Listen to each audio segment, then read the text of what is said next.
Olá, pessoal! E o assunto de hoje são os deveres e os direitos também das mães e escolas que possuem crianças com alguma necessidade especial. Vamos ter recadinhos do Espaço Claro e vamos dar aquela passadinha clássica na loja de fábrica da Dorel. Não saia daí porque a gente vai rodar a vinheta e logo em seguida tem um recadinho do Espaço Claro para vocês.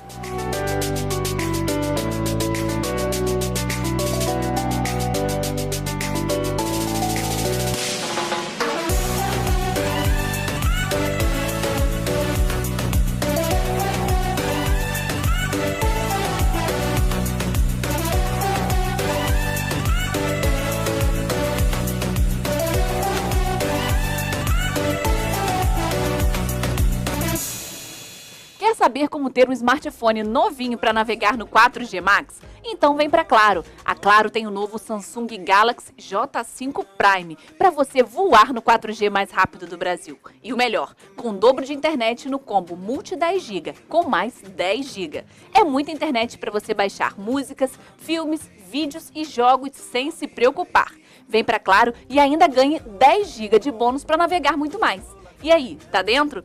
Então aproveite, vá até uma das lojas do Espaço Claro ou ligue para 0800 747 0800 ou então acesse www.claro.com.br/combomulti e saiba mais. Claro, você merece o novo. Gente, hoje eu vou conversar com a Andressa Amaral, ela que é neuropsicopedagoga, para ajudar a gente a esclarecer algumas dúvidas sobre os direitos e os deveres quando nós falamos de crianças com algum déficit de aprendizagem ou então alguns transtornos, e principalmente quando essas crianças estão na escola. E ela, que já é mais do que especialista no assunto, foi convidada, né, Andressa, para você tirar todas as nossas dúvidas, porque a maioria das mães que têm seus filhos na escola, que possuem algum desses transtornos, desses déficits, muitas vezes se sentem preteridas, as crianças, elas passam por sérias dificuldades na escola, né? Então, assim, quais são os direitos e os deveres delas? Então, primeiramente, é um prazer estar aqui. Obrigada. Te rever, muito bom. Muito bom, muitos anos, né? Muitos. Enfim, o que acontece? Primeiro a gente tem que entender onde nasce o problema, tá? Porque a escola, pelo fato dessa criança passar o maior tempo na escola, acaba sendo a escola o canal de detecção do problema, né? Então, o que acontece? Geralmente essa criança vai para a escola e aí a equipe pedagógica, os professores começam a observar que tem algo de errado com aquela criança. Qual é o papel da escola nesse momento? Primeiro, investigar os sinais e sintomas que aquela criança vem apresentando. Para isso é preciso que você tenha uma equipe pedagógica preparada, que é um dos grandes problemas que a gente vem encontrando. Os professores hoje ainda estão muito perdidos mediante essa gama de transtornos, né? A gente tem aí essa questão do espectro autista que está cada vez maior, o próprio TDAH, enfim, e as professoras ficam realmente perdidas. Mas em contrapartida já tem muita gente procurando capacitação.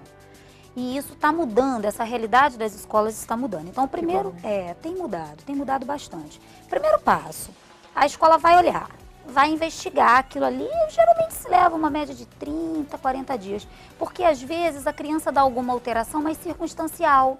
Por conta de algum problema? Ou por uma questão familiar, entendeu? Um conflito que aquela criança está vivendo, isso passa para a realidade escolar, ela fica mais agitada ou fica mais ansiosa. Então, a escola tem que investigar. Conversar um pouco com a família, entender se alguma coisa está acontecendo de errado. Feito isso, a escola faz um relatório, o correto é esse, o procedimento é esse. Faz um relatório e chama a família. E comunica, olha, nós estamos observando tais sinais e sintomas. O interessante é que a senhora leve esta criança a um especialista. E aí começa a busca. E o problema, por quê? A negação da família também. Sempre, né? Porque e além disso também, né?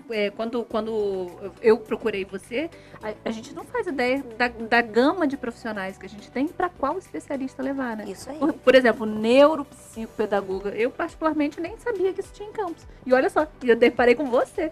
Exatamente. Né? Na verdade, o que acontece? A neuropsicopedagogia é um campo, né, multidisciplinar, é um profissional especialista em avaliar de que maneira o cérebro daquele paciente funciona e se organiza para o processo de ensino-aprendizagem e as relações comportamentais. Ótimo.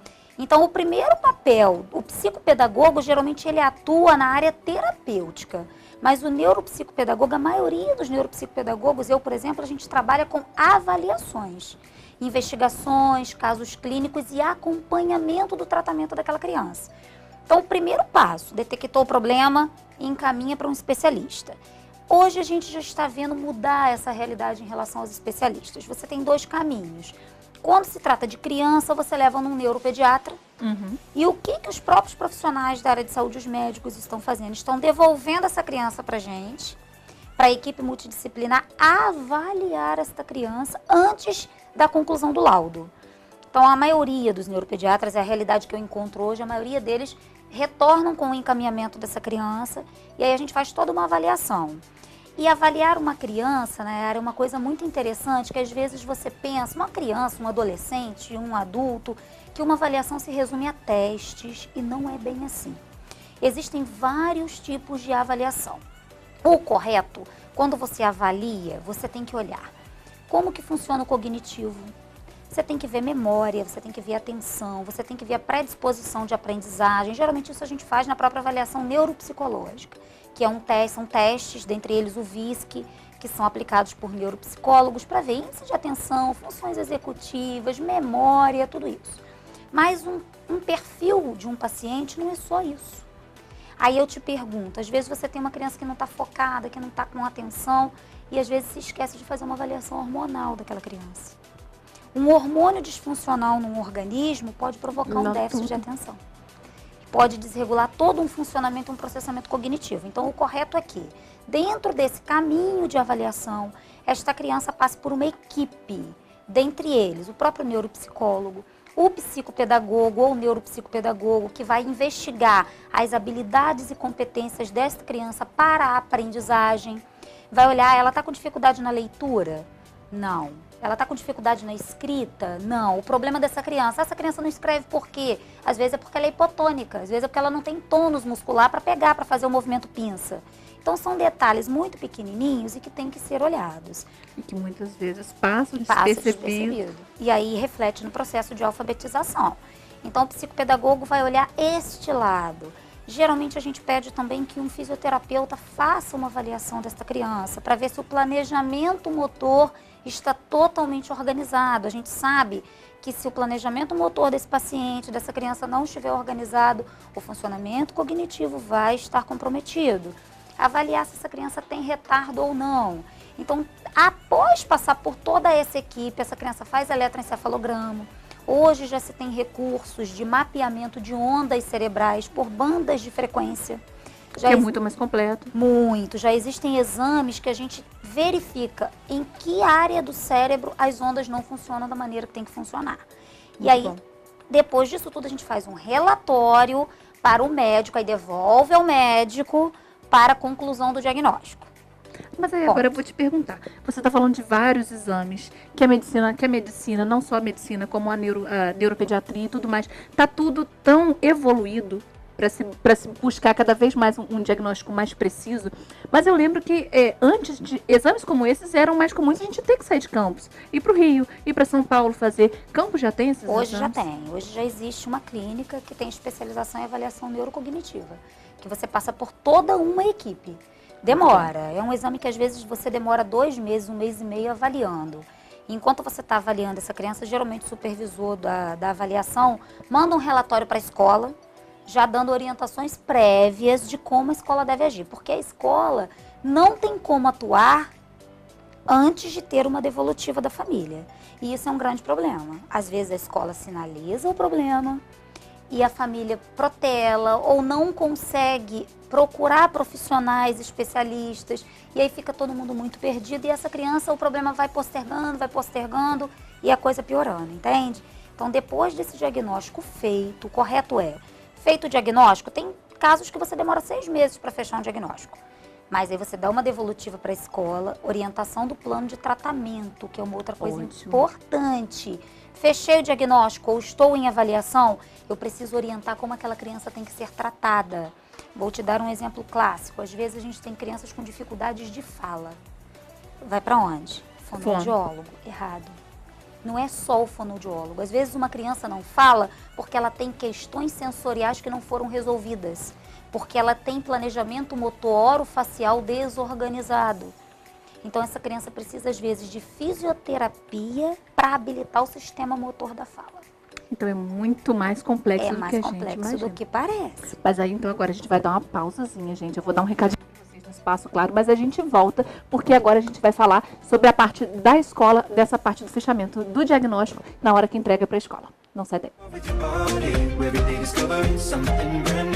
Veja os benefícios que os planos Claro Pós oferecem. Ligações ilimitadas para qualquer operadora usando 21.